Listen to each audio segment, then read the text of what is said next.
రామకృష్ణ మఠం వాళ్ళు ఆయన స్వామి రంగనాథానంద రిట్రీట్ కండక్ట్ చేశారు.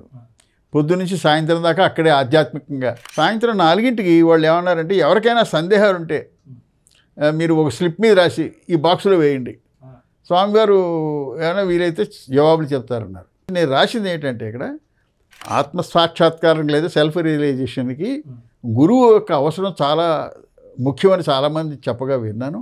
అయితే ఈ గురువు ప్రస్తుతం భౌతికంగా ఉన్న ఏదైనా వ్యక్తి అవ్వాలా, లేకపోతే గతంలో ఉన్నటువంటి మహానుభావులు ఎవరైనా తీసుకోవచ్చా అని సందేహం రాశాను అనమాట. రాసి డాబులో వేస్తే వాళ్ళు ఆయన తర్వాత ఇంచుమించు ముగిస్తుండగా ఒక అనౌన్సర్ చెప్పాడు, 200 వచ్చాయి, అందులో 6 సెలెక్ట్ చేసాం, లక్కీగా 6 నాది కూడా ఉందన్నమాట. ఆయన చెప్పారు, బాగుంది ప్రశ్న, నీకు మనస్సుకి ఎవరు ఇష్టమని, రాముడు అవ్వచ్చు, కృష్ణుడు అవ్వచ్చు, ఎవరు నీకు ఇష్టమైతే వాళ్ళని గురువుగా తీసుకో, సాధన స్టార్ట్ చేయి, నువ్వు ఏం చేసేది చెయ్యి. నీ స్థాయి పెరిగిన తర్వాత అవసరమైతే గురువు ఆయనే వస్తాడు.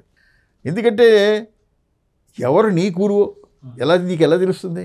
నీకేమైనా నువ్వు ఎదగలేదు కదా, జడ్జింగ్ నీ దగ్గర మెజరింగ్ రాడ్ ఏముంది, అంచేది యాక్చువల్గా అట్నుంచే వస్తుంది అని ఆయన చెప్పడంతో నాకు సరే అయిపోయింది.